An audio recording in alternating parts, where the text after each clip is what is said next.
Hello दोस्तों, कैसे हैं आप लोग। आई होप आप सभी अच्छे होंगे। मैं आप सभी का गोविंद गुरु के चैनल पर स्वागत करता हूं। आज मैं आप सभी के लिए 18 नवंबर 2012 का सीडीपी का एनालिसिस लेकर आया हूं। एक बात और, आप लोग फेसबुक, इंस्टाग्राम, ट्विटर पे मुझे फॉलो कर सकते हैं और टेलीग्राम और व्हाट्सएप से जुड़ जाइए। मैं इसका लिंक वीडियो के डिस्क्रिप्शन में दे दूंगा। तो चलिए आगे बढ़ते हैं। क्वेश्चन नंबर 1 में क्या दिया है, निम्नलिखित में से कौन सा सूक्ष्म गति कौशल का उदाहरण है। क्या है? सूक्ष्म गति। ये देखिए क्या लिखा हुआ है, सूक्ष्म गति कौशल का उदाहरण है। ऑप्शन में दे रहा है लिखना, चढ़ना, फुदकना, दौड़ना। सूक्ष्म गति किसमें सबसे कम गति है? चढ़ना में देखिए गति है, फुदकना में भी गति है, दौड़ना में तो बहुत ज्यादा गति है, लेकिन लिखना में सबसे कम गति है। क्या है? सबसे कम गति किसमें है? तो लिखना में है। तो इसलिए इस क्वेश्चन का राइट आंसर क्या हो जाएगा? ऑप्शन नंबर 1 इसका राइट आंसर हो जाएगा। नेक्स्ट क्वेश्चन पे चलते हैं। क्वेश्चन नंबर 2 में क्या दिया है, किशोर डैश का अनुभव कर सकता है। किसका अनुभव कर सकता है? बचपन में किए गए अपराधों के प्रति डर के भाव, आत्म सिद्धि के भाव, जीवन के विषय में परितृप्ति, दुश्चिंता और स्वयं से सरोकार। तो देखिए वो किशोर है। किशोर है यानी कि 11 वर्ष से ऊपर है। तो जब लड़का 11 वर्ष से ऊपर हो जाता है तो किस अवस्था में होता है? तो आमूर्त अवस्था में होता है। किसमें होता है? आमूर्त में। किसमें होता है? आमूर्त अवस्था में होता है। ठीक है। और आमूर्त अवस्था में बच्चा क्या करता है? आमूर्त अवस्था में बच्चा परिकल्पना करने लगता है, चिंतन करने लगता है, कल्पना शक्ति का विकास होता है, सोचने का विकास होता है। ठीक है। तो इसलिए दुश्चिंता और स्वयं से सरोकार, इस क्वेश्चन का राइट आंसर ऑप्शन नंबर 4 हो जाएगा। ठीक है। नेक्स्ट क्वेश्चन पे चलते हैं। क्वेश्चन नंबर 3 में क्या दिया है, शारीरिक रूप से अक्षम बच्चों को समानता डैश होता है। Dyscalculia, dyslexia, dysgraphia, dysthymia. तो इस क्वेश्चन का राइट आंसर ऑप्शन नंबर 3 हो जाएगा। देखिए डिसग्राफिया किससे है? लिखने से संबंधित है। किससे है? लिखने से संबंधित विकार है। ठीक है। तो जो शारीरिक रूप से अक्षम बच्चे होते हैं समानता, वो लिखने से क्या होते हैं? ग्रसित होते हैं, यानी डिस्ग्राफिया। इसको डिस्ग्राफिया बोला जाता है।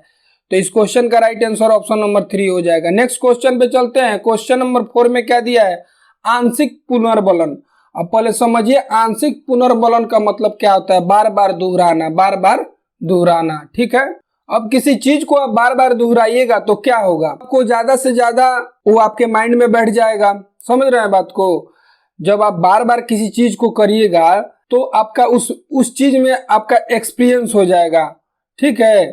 तो वही बात है। देखिए क्या दे रहा है, वास्तविक कक्षा कक्ष में अनुप्रयुक्त नहीं किया जा सकता, पशुओं को प्रशिक्षित करने में सर्वाधिक कार्य करता है, सतत पुनर्बलन की अपेक्षा अधिक प्रभावी होता है, सतत पुनर्बलन की अपेक्षा कम प्रभावी होता है। तो इस क्वेश्चन का राइट आंसर ऑप्शन नंबर 3 हो जाएगा कि सतत पुनर्बलन की अपेक्षा अधिक प्रभावी होता है। आप बार बार दोहराइएगा तो समझ ही रहे हैं कि अधिक प्रभावी हो जाएगा, आपको अच्छी तरीका से वो याद हो जाएगा। ठीक है। आप अच्छी तरीका से उसको समझ लीजिएगा। ठीक है। नेक्स्ट क्वेश्चन पे चलते हैं। क्वेश्चन नंबर 5 में क्या दिया है, प्रतिभाशाली विद्यार्थी। क्या दिया है? प्रतिभाशाली विद्यार्थी स्वभाव से अंतर्मुखी होते हैं, अपनी आवश्यकताओं को दृढ़ता पूर्वक नहीं कह पाते, अपने निर्णयों में आत्मनिर्भर होते हैं, शिक्षकों से स्वतंत्र होते हैं। तो इस क्वेश्चन का राइट आंसर ऑप्शन नंबर 3 हो जाएगा। अपने निर्णयों में क्या होते हैं? आत्मनिर्भर होते हैं।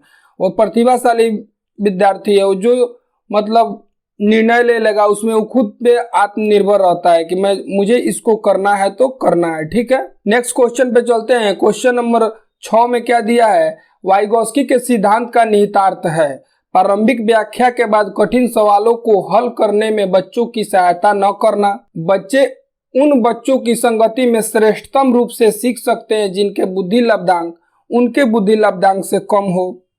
सहयोगात्मक समस्या समाधान, प्रत्येक विद्यार्थी को व्यक्तिगत रूप से दत्त कार्य देना। ठीक है। वाइगोत्स्की का कहना था कि बच्चे अपने आसपास से सीखते हैं, पास पड़ोस से सीखते हैं, संस्कृति से सीखते हैं। ठीक है। उन्हीं का कहना था क्या कि पहले बच्चा सीखता है फिर उसका डेवलपमेंट होता है। पहले क्या आता है, वाइगॉस्की के अनुसार पहले लर्निंग आता है फिर डेवलपमेंट आता है, लेकिन जीन पियाजे के अनुसार क्या, पहले डेवलपमेंट हो जाता है फिर लर्निंग होता है। ठीक है, तो देखिए जब आसपास से बच्चा सीखता है तो वहाँ क्या होगा, वहाँ सहयोगात्मक समस्या समाधान होगा, वहाँ सहयोग मिलेगा बच्चों से। ठीक है, संस्कृति में रहेगा, बच्चा संस्कृति से सीख रहा है तो वहाँ सहयोगात्मक समस्या समाधान होगा, उस बच्चे को क्या होगा, सहयोग मिलेगा आसपास पड़ोस से, अपने संस्कृति से। तो इस क्वेश्चन का राइट आंसर ऑप्शन नंबर 3 हो जाएगा। नेक्स्ट क्वेश्चन पे चलते हैं। क्वेश्चन नंबर 7 में क्या दिया है, चिंतन के सूचना प्रकरण सिद्धांत में निम्नलिखित चरण आते हैं, प्रतिक्रिया क्रियान्वयन, प्रतिक्रिया चयन, पूर्व प्रकरण, इन चरणों का सही क्रम, श्रेणी क्रम। तो देखिए सबसे पहले आता है पूर्व प्रकरण, इन चरणों का सही क्रम।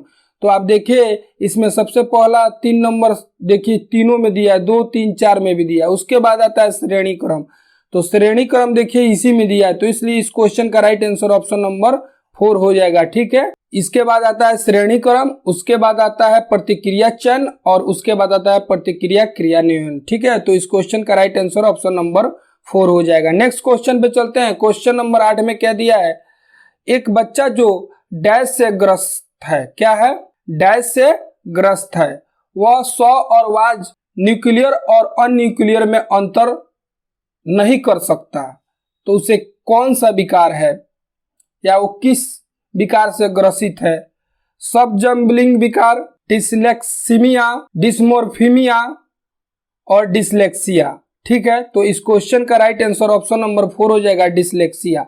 बच्चा जब स्व और वाज में अंतर करना नहीं जानता है तो उसे डिसलेक्सिया, और डिसलेक्सिया किससे संबंधित है, पढ़ने से संबंधित है। बच्चा वहां पे क्या करता है, डी पढ़ता है। ठीक है, बी को क्या पढ़ता है, डी पढ़ता है, तो सब उल्टा पढ़ता है। ठीक है, तो पढ़ने से संबंधित है। क्या है, डिसलेक्सिया किससे है, पढ़ने से संबंधित है। ठीक है, तो इसलिए इस क्वेश्चन का राइट आंसर ऑप्शन नंबर 4 हो जाएगा, डिसलेक्सिया। नेक्स्ट क्वेश्चन पे चलते हैं। क्वेश्चन नंबर 9 में क्या दिया है, सीखने से संबंधित नियोक्ता समानता लड़कियों की तुलना में अधिकतम लड़कों में पाई जाती है, अधिकतम उन बच्चों में पाई जाती है जो शहरी क्षेत्रों की अपेक्षा ग्रामीण क्षेत्रों से संबंधित रखते हैं, उन बच्चों में पाई जाती है विशेषता जिनके पैतृक अभिभावक इस प्रकार की समस्या से ग्रसित होते हैं, औसत से श्रेष्ठ बुद्धि लब्धि वाले बच्चों में पाई जाती है। तो देखिए इस क्वेश्चन का राइट आंसर ऑप्शन नंबर 3 हो जाएगा कि उन बच्चों में पाई जाती है विशेषता जिनके पैतृक अभिभावक इस प्रकार की समस्या से क्या है, ग्रसित है। नेक्स्ट क्वेश्चन पे चलते हैं। क्वेश्चन नंबर 10 में क्या दिया है, विद्यालय में नियमित उपस्थिति के लिए वंचित बच्चों को प्रोत्साहित करने का निम्नलिखित में से कौन सा तरीका सर्वाधिक उपयुक्त होगा, बच्चों को विद्यालय आने की अनुमति न देने को कानून दंडनीय अपराध बनाया जाए, ये तो नहीं होगा। विद्यालय द्वारा बच्चों को एकत्रित करने वाले एक व्यक्ति को नियुक्त किया जाए जो प्रतिदिन घर से बच्चे को लेकर आए, ये भी नहीं होगा, ये भी पॉसिबल नहीं है। बच्चों को आकर्षित करने के लिए प्रतिदिन 5 रुपया दो, आजकल 5 रुपया कोई वैल्यू नहीं है, बच्चा ऐसे ही भाग जाएगा। आवासीय विद्यालय खोलना, तो देखिए इस क्वेश्चन का राइट आंसर यही हो जाएगा कि आप उसके घर के आसपास विद्यालय खोल दीजिएगा, बच्चा प्रत्येक दिन क्या करेगा, विद्यालय जाएगा। ठीक है, नेक्स्ट क्वेश्चन पे चलते हैं। क्वेश्चन नंबर 11 में क्या दिया है, विद्यालय में लिंग भेदभाव से बचने का सर्वोत्तम तरीका हो सकता है। ठीक है, क्या दिया है, पुरुष एवं महिला शिक्षकों को समान संख्या में भर्ती करना, जितना मास्टर रख रहे हैं उतना मास्टरनी को भी रखिए, इससे लिंग भेदभाव दूर होगा नहीं। विद्यालय में लिंग भेदभाव को दूर करने के लिए नियम बनाना और सख्ती से उसका पालन करना, ये भी नहीं होगा। संगीत प्रतियोगिता के लिए लड़कियों की अपेक्षा अधिक लड़कों का चयन करना, ये तो आप सीधे सीधे जेंडर पक्षपात कर रहे हैं, लड़कियों की अपेक्षा लड़कों को ज्यादा से ज्यादा चयन कर रहे हैं, ये भी नहीं होगा। शिक्षकों द्वारा उनके लिंग पक्षपात पूर्ण व्यवहार का अधिसंज्ञान, तो इस क्वेश्चन का राइट आंसर ऑप्शन नंबर 4 हो जाएगा कि शिक्षकों के द्वारा लिंग पक्षपात पूर्ण व्यवहारों का अधिसंज्ञान। ठीक है, नेक्स्ट क्वेश्चन पे चलते हैं। क्वेश्चन नंबर 12 में क्या दिया है, स्वशैक्षिक क्षेत्र में निष्पादन के आधार पर शैक्षिक क्षेत्र में निष्पादन के स्तर को बढ़ाने का औचित्य स्थापना किस आधार पर किया जा सकता है। देखिए स्वशैक्षिक, मान लीजिए खेल कूद में बच्चा बहुत ज्यादा तेज है, अब उसको शैक्षणिक क्षेत्र में भी उसका स्तर बढ़ाना है। बोल रहा है कि किस आधार पर किया जा सकता है, यह व्यक्ति विभिन्नता को संतुष्ट करता है, यह हास्यकृत विद्यार्थियों के लिए प्रतिपूरक भेदभाव की नीति का अनुगमन करता है, यह सार्वभौमिक धारणा यानी रिटेंशन को सुनिश्चित करता है, या हाथ के लिए जाने वाले श्रम के प्रति सम्मान विकसित करता है। तो इस क्वेश्चन का राइट आंसर ऑप्शन नंबर 1 हो जाएगा कि देखिए व्यक्ति विभिन्नता को संतुष्ट करता है। कोई बच्चा खेल में ज़्यादा तेज है तो पढ़ाई में नहीं, कोई पढ़ाई में तेज है तो खेल में नहीं, ठीक है। हर बच्चे का अपना अपना एक क्या है एरिया है जिसमें वो अच्छा प्रदर्शन कर रहा है, ठीक है। तो ये व्यक्ति विभिन्नता हुआ, पांचों उंगली बराबर नहीं है, समझ रहे हैं बात को ना। कोई बच्चा खेल में है तो कोई पढ़ाई में है तो कोई चित्रकारी में है, कोई अच्छा स्विमिंग करता है, सबका अपना अपना एक रुचि है, अपना अपना। कोई संगीत अच्छा कर रहा है लेकिन पढ़ाई अच्छा नहीं कर रहा है। तो ये सब क्या है, व्यक्ति विभिन्नता है, ठीक है। नेक्स्ट क्वेश्चन पे चलते हैं। क्वेश्चन नंबर 13 में क्या दिया है, विद्यार्थियों के पोर्टफोलियो के लिए सामग्री का चयन करते समय डैश का डैश जरूरी होना चाहिए। विद्यार्थियों समावेशन, अभिभावकों समावेशन, विद्यार्थियों बहिष्करण, अन्य शिक्षकों समावेशन। तो इस क्वेश्चन का राइट आंसर ऑप्शन नंबर 1 हो जाएगा, विद्यार्थियों समावेशन। पोर्टफोलियो बनाया जा रहा है तो किसके बारे में बनाया जा रहा है, विद्यार्थियों के बारे में, तो उसमें विद्यार्थियों और समावेशन होना चाहिए, ठीक है। विद्यार्थियों को क्या होना चाहिए, विद्यार्थियों का समावेशन जरूर होना चाहिए, ठीक है। नेक्स्ट क्वेश्चन पे चलते हैं। क्वेश्चन नंबर 14 में क्या दिया है, वे शिक्षक जो समृद्धि ज्ञान और शैक्षणिक दक्षता की हार्दिक इच्छा प्रदर्शित करते हैं उनके पास होता है निष्पादन परिहार अभिविन्यास, कार्य परिहार अभिविन्यास, नैपुणता अभिविन्यास, निष्पादन उपागम अभिविन्यास, ठीक है। तो इस क्वेश्चन का राइट आंसर ऑप्शन नंबर 4 हो जाएगा कि निष्पादन उपागम अभिविन्यास। क्या हो जाएगा, निष्पादन उपागम अभिविन्यास। नेक्स्ट क्वेश्चन पे चलते हैं। क्वेश्चन नंबर 15 में क्या दिया है, शिक्षक डैश के अलावा निम्नलिखित सभी को करते हुए समस्या समाधान को विद्यार्थी के लिए मजेदार बना सकता है। डैश के अलावा, किसी एक के अलावा सभी को करते हुए क्या कर सकता है, विद्यार्थियों के लिए मजेदार बना सकता है। तो इसमें वो एक कौन है उसको ढूंढना है, ठीक है। तो बोल रहा है जब विद्यार्थी स्वयं से कोई कार्य करने की कोशिश कर रहा हो तो उनसे परिपूर्णता की अपेक्षा करना, मुख्य अंत वाली सामग्री उपलब्ध कराना, मुक्त खेल के लिए समय देना, सृजनात्मक चिंतन के लिए असीमित अवसर उपलब्ध कराना। तो देखिए ये सभी के सभी होंगे, लेकिन इसके अलावा सभी के सभी से समस्या समाधान को विद्यार्थी के लिए मजेदार बनाया जा सकता है, ठीक है। तो क्वेश्चन नंबर 15 का राइट आंसर क्या जाएगा, ऑप्शन नंबर 1 राइट इसका आंसर हो जाएगा। नेक्स्ट क्वेश्चन पे चलते हैं। क्वेश्चन नंबर 16 में क्या दिया है, निम्नलिखित में से अंतःविषयी अनुदेशन का सर्वोत्कृष्ट लाभ यह है कि विद्यार्थी को सीखे गए नए ज्ञान को बहु संदर्भों में अनुप्रयोग करने और सामान्यीकृत करने का अवसर दिया जाते हैं। प्रकरणों की विविधता जिन्हें परंपरागत पाठचर्या से संबोधित किए जाने की आवश्यकता से शिक्षकों को अभिभूति होने की कम संभावना होती है। विद्यार्थियों में विभिन्न विषय क्षेत्र के विशेष प्रकरणों के प्रति नापसंदगी विकसित होने की कम संभावना होती है। पाठ्य योजना बनाने और गतिविधियों में शिक्षकों को अधिक लचीलेपन की अनुमति होती है। तो देखिए इस क्वेश्चन का राइट आंसर क्या हो जाएगा, इस क्वेश्चन का राइट आंसर ऑप्शन नंबर 1 हो जाएगा कि विद्यार्थियों को सीखे गए नए ज्ञान को बहु संदर्भों में अनुप्रयोग करने और सामान्यीकृत करने की अवसर दिए जाते हैं। इस ठीक है, तो इस क्वेश्चन का राइट आंसर ऑप्शन नंबर 1 हो जाएगा। नेक्स्ट क्वेश्चन पे चलते हैं। क्वेश्चन नंबर 17 में क्या दिया है, सफल समावेशन को निम्नलिखित की आवश्यकता होती है सिवाय किसी एक को छोड़कर बाकी सभी होगा, ठीक है। वो एक कौन है, पृथकीकरण, अभिभावकों की भागीदारी, क्षमता संवर्धन, संवेदनशील बनाना। तो इस क्वेश्चन का राइट आंसर क्या हो जाएगा, इस क्वेश्चन का राइट आंसर ऑप्शन नंबर 1 हो जाएगा, पृथकीकरण।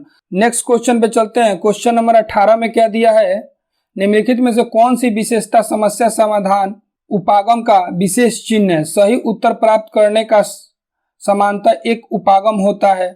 समस्या केवल एक सिद्धांत प्रकरणों पर आधारित होता है। समस्या कथन में संकेत अंतर्निहित रूप से दिए जाते हैं।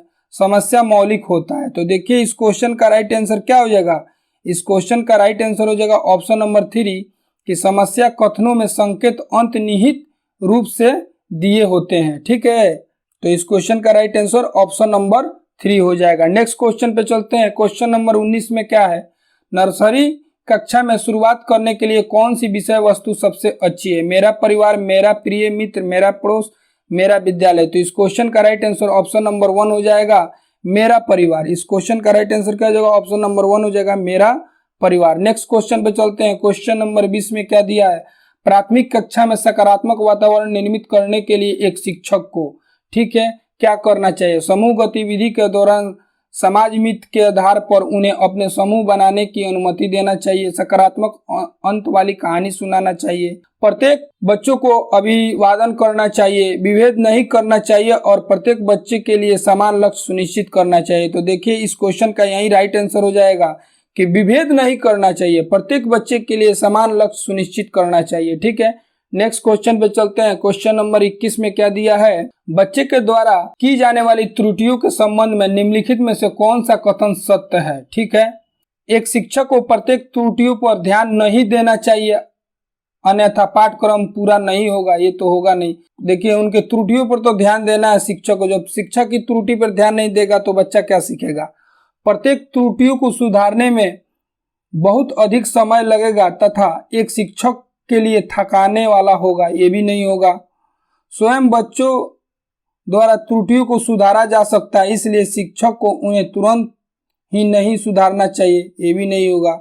यदि एक शिक्षक कक्षा कक्ष में सभी बच्चों की त्रुटियों सुधारने योग्य नहीं है तो यह संकेत करता है कि शिक्षक शिक्षा की व्यवस्था असफल है। हाँ, ये इस क्वेश्चन का राइट आंसर यही हो जाएगा, ऑप्शन नंबर 4।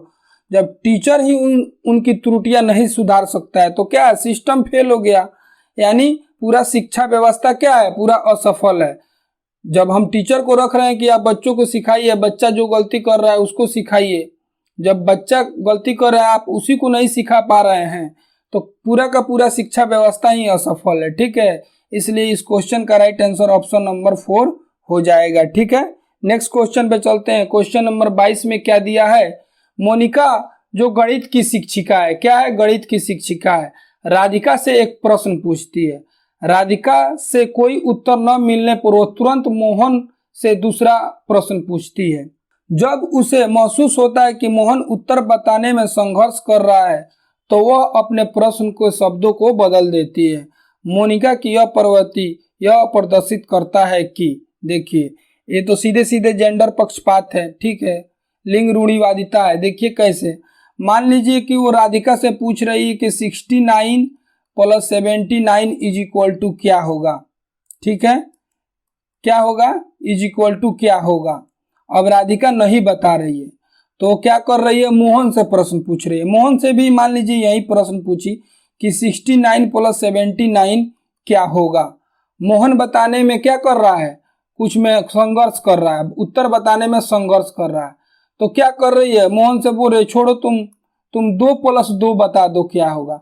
तो ये बात तो आप राधिका से भी पूछी रहती तो बता देती। आप मोहन से क्या कर रही है कि आप शब्द को चेंज कर रहे हैं तो अपने प्रश्न की शब्दों को क्या करती है? बदल देती है, 2 + 2 पूछ लेती है तो कोई भी बच्चा बता देगा 4 हो जाएगा। तो ये क्या है? ये जेंडर रूढ़िवादिता है या लिंग रूढ़िवादिता है। देखते हैं ऑप्शन में क्या दिया है। अपने सवालों के प्रति थोड़ा घबरा गई, मोहन को पक्ष लेकर लिंग भूमिका में रूढ़िवादिता को बढ़ावा दे रही है, राधिका को किसी उलझनपूर्ण स्थिति में नहीं डालना चाहती है। भाई आप पूछिएगा उससे हल्का क्वेश्चन पूछिएगा तो क्या राधिका नहीं बताएगी? बताएगी, अवश्य बताएगी। इस तथ्य से पूर्णतः परिचित है कि राधिका सवालों को जवाब देने का योग्य नहीं है, ये तो होगा नहीं। देखिए यहाँ पे दिया हुआ भूमिकाओं में रूढ़िवादिता का बढ़ावा दे रही है, यस, और क्या कर रही है? जेंडर रूढ़िवादिता अपना रही है, ठीक है, लिंग पक्षपात कर रही है, ठीक है। तो इस क्वेश्चन का राइट आंसर ऑप्शन नंबर 2 हो जाएगा। नेक्स्ट क्वेश्चन पे चलते हैं। क्वेश्चन नंबर 23 में क्या दिया है? एक सशक्त विद्यालय अपने शिक्षकों को निम्नलिखित योग्यताओं में से किससे सर्वाधिक बढ़ावा देगा? प्रतिस्पर्धात्मक अभिवृत्ति, परीक्षण करने की प्रवृत्ति, स्मृति, अनुशासित स्वभाव। तो देखिए इस क्वेश्चन का राइट आंसर ऑप्शन नंबर 1 हो जाएगा, प्रतिस्पर्धात्मक अभिवृत्ति, ठीक है।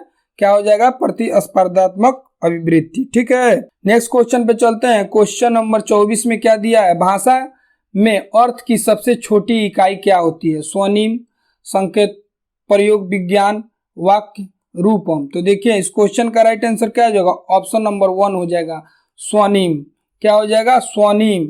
ठीक है, स्वनिम भाषा की सबसे छोटी इकाई होती है, च फ ये सब स्वनिम है। ठीक है, नेक्स्ट क्वेश्चन पे चलते हैं। क्वेश्चन नंबर 25 में क्या है, बुद्धि लब्धांक समांतर डैश रूप से शैक्षणिक निष्पादन से संबंधित होता है, माध्यम, कम से कम, पूर्ण, उच्च। तो इस क्वेश्चन का राइट आंसर क्या हो जाएगा, इस क्वेश्चन का राइट आंसर ऑप्शन नंबर 4 हो जाएगा उच्च।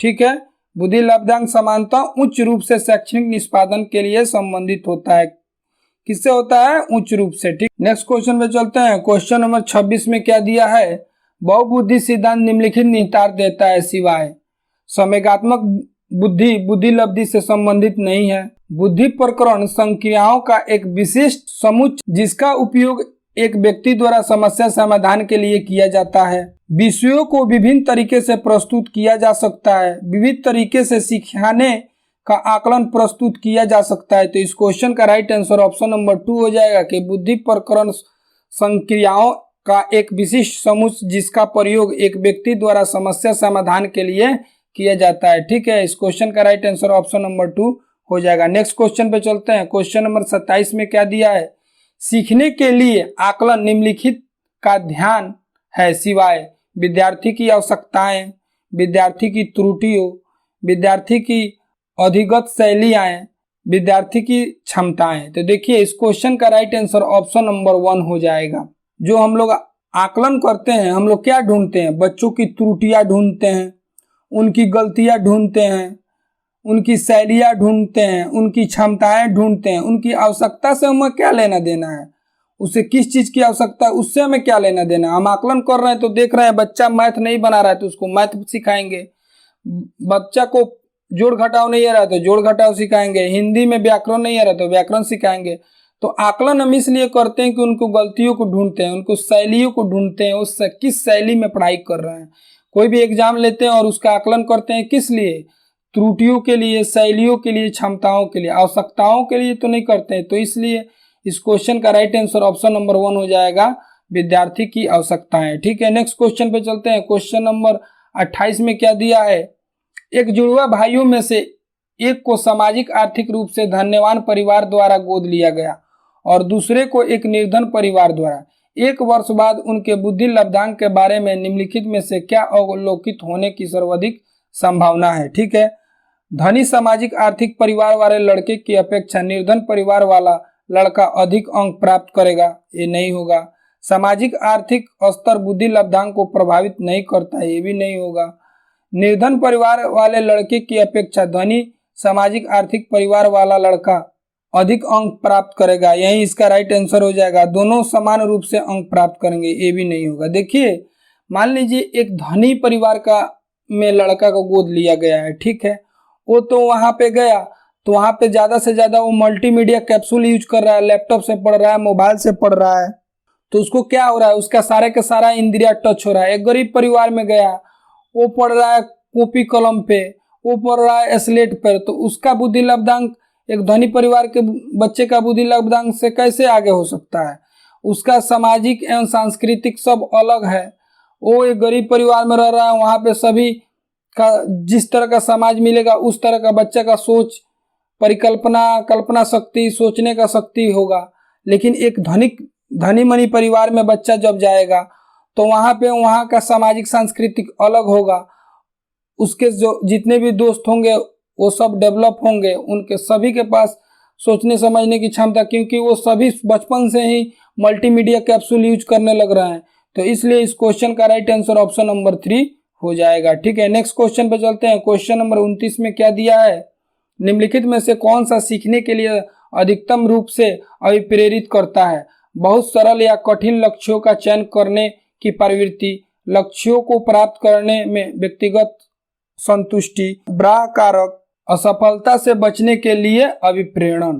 तो देखिए इस क्वेश्चन का राइट आंसर क्या हो जाएगा, इस क्वेश्चन का राइट आंसर ऑप्शन नंबर 2 हो जाएगा कि लक्ष्यों को प्राप्त करने में व्यक्तिगत संतुष्टि। ठीक है, आप अभिप्रेरित कर रहे हैं अधिकतम रूप से, क्या सीखने के लिए अधिकतम रूप से अभिप्रेरित कर रहे हैं, बच्चा को मोटिवेशन कर रहे हैं, मोटिवेट कर रहे हैं, तो क्या होगा, लक्ष्यों को प्राप्ति करने में व्यक्तिगत संतुष्टि।